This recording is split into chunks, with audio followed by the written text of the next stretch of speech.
tonsillitis.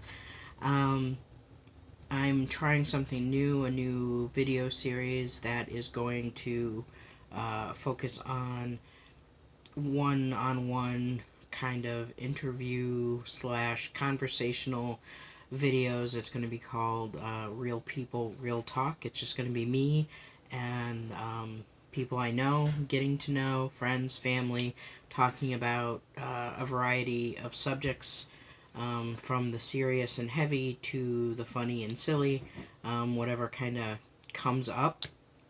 But this first one, I am doing, I'm recording this between Christmas and New Year's Eve, and it kind of made me think about how at the beginning of every new year we all kind of reflect um, on things, on our lives, on thoughts. We tend to get a little more introspective, and so something occurred to me over this last year that I wanted to share with you. Um, it's this idea of not knowing that you need something until it's given to you, and I can give you two examples of how that played out for me personally. The first one has to do with my family. What you need to know, if you don't know already, is that I am biracial. I am half black, half white. My mother is white. My father is black. I've never known my father. Didn't know anything about his side of the family, and I was raised with my mom and my mom's family, which are almost exclusively French, Irish, and a little bit of English thrown in. So lots of O'Briens, lots of Sullivans. Um, got my O'Brien tattoo.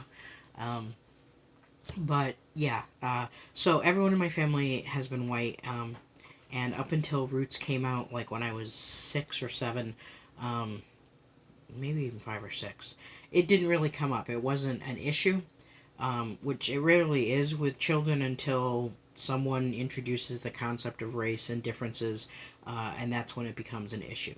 So, for me, going to school wasn't a thing as far as race goes until Roots came out, and then the teachers were talking about it, students were talking about it, um, and I love Roots, and I think it's a great miniseries, and it was a very important piece of television history. Having said all that, um, it did impact my life in negative ways in that suddenly I was painfully aware that I wasn't like everyone else. And then I got over that and got past that.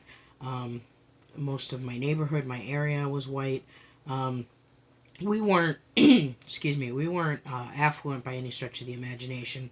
We were kind of poor white trash, as the saying goes. Like my mom, we lost her almost 4 years ago now, but she was very much a redneck lesbian. And so, lots of four wheeling and bonfires and Christmas lights literally on the house all year long. And that was great. I didn't have any problem with that. I identified with that, grew up on country music and oldies. And it wasn't until later in life that I met and associated with other black folks. But being biracial, I also had that strange, not fitting in with either group. Like, black people were always quick to remind me that I wasn't fully black, and white people were quick to remind me that I also was not white. So, through my life, that's been a process of kind of working through how I identify racially and ethnically. Um, and then last year, for Christmas, I gave myself a 23andMe kit because I wanted to know the chunks of ethnicity that were missing. Like, I wanted to know what parts of Africa my ancestors came from, or if they were more like West Indies or Caribbean or what. Also, I wanted to know if there were other ethnicities mixed in. Like, did I have any Hispanic or Native American or Asian or, anything. I was just curious because there was this huge section of my genealogy that was blank, that was an unknown.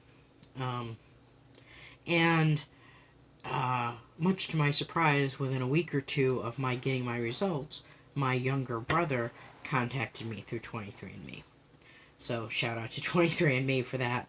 Um, so yeah, I met my two brothers. I have one younger and one older. The older one is actually like 10 months older than I am.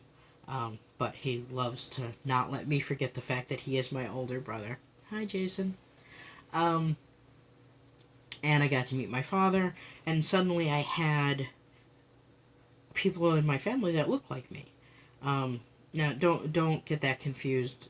People have always commented on the fact that my mother and I have a strong resemblance to one another. We used to joke about the fact that we were kind of photo negatives of one another. Um, but meeting people and seeing people in the flesh that were my complexion and darker um, was just I can't explain it. I'm still fumbling with how to articulate it because I'm still going through this process. It's still very new. This January will be a year that that side of my family has been in my life. And since I've been to my brother's house, my older brothers, I haven't been to my younger brothers yet. Um, been to my father's house. I've been to a family reunion, and suddenly I have nieces and nephews and cousins and great aunts and whatnot that are black, and they range the gambit of, some of those relatives have had very inner city life experiences. Some have had struggles and troubles. Some are very successful and affluent. Um, my brother graduated from Howard University. My younger brother is very successful as well.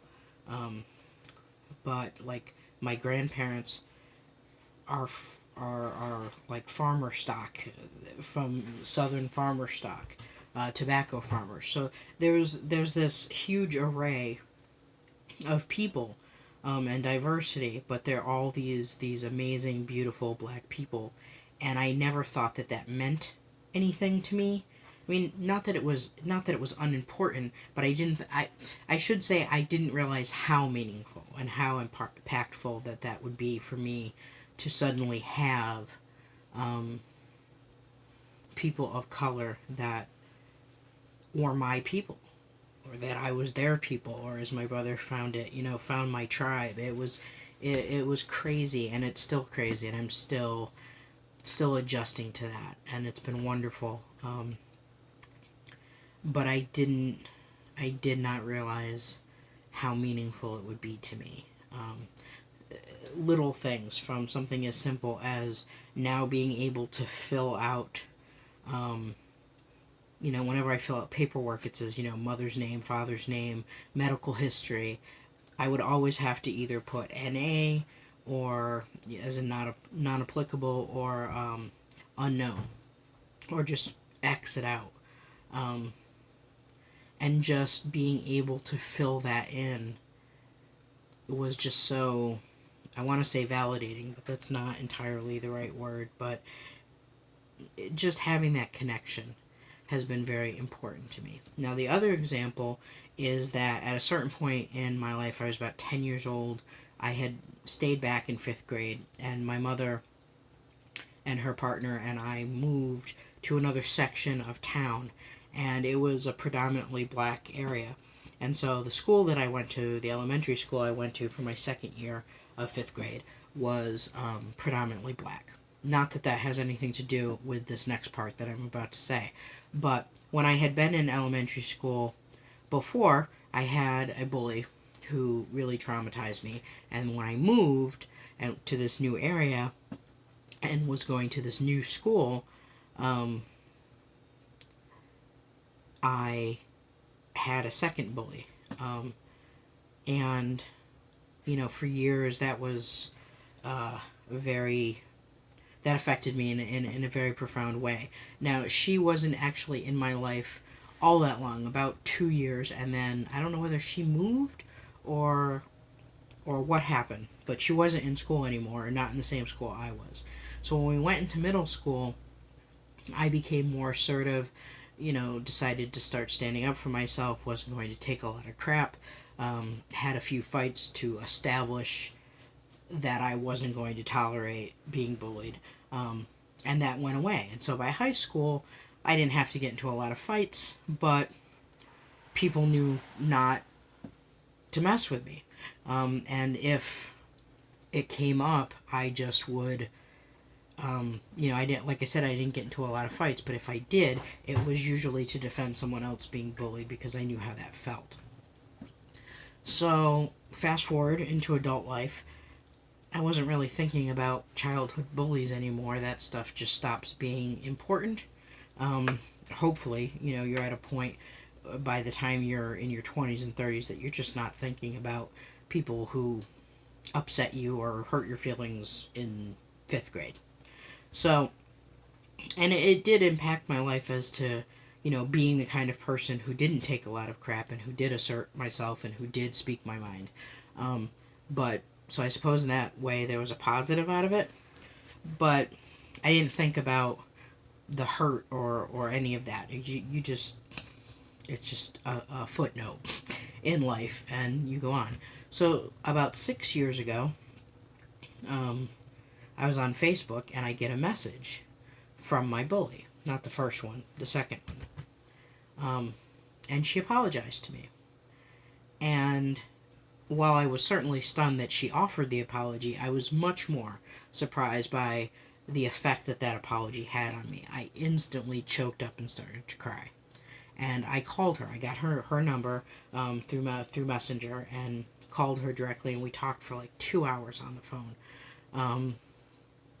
And we've been in touch ever since. We've become really good friends, and we talk a lot. She'll probably be on the channel doing some of these conversations with me in this video series, and hopefully probably one about bullying, but hopefully she'll be on more than that too.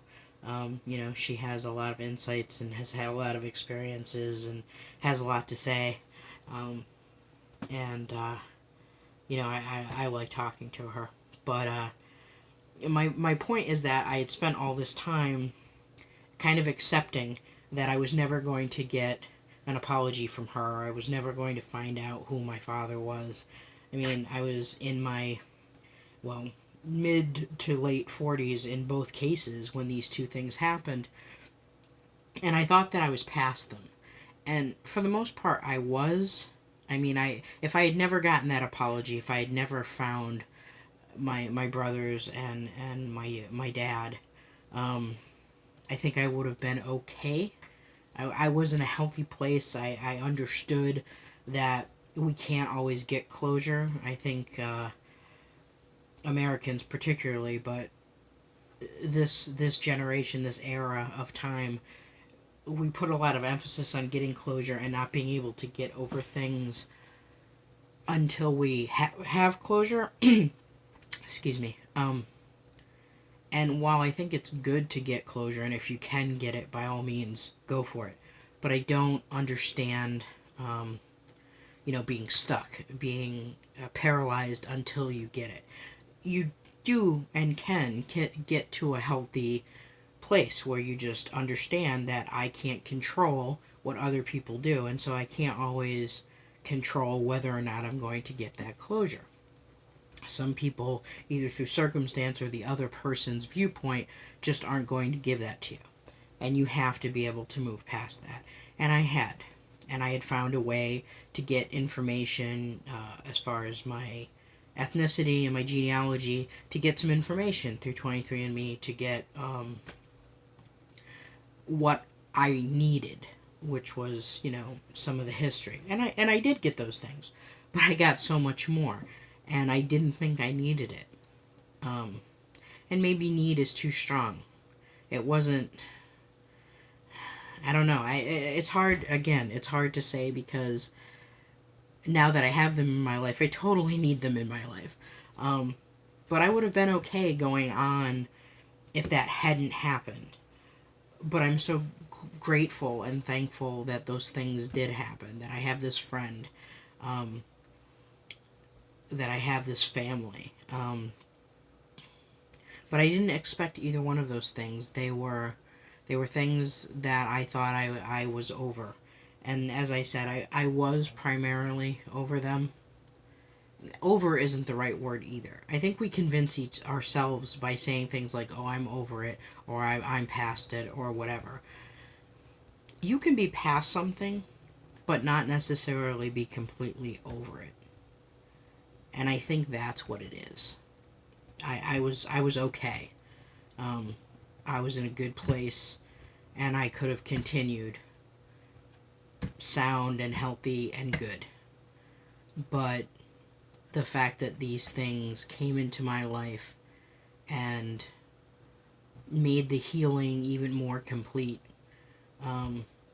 is just a joy.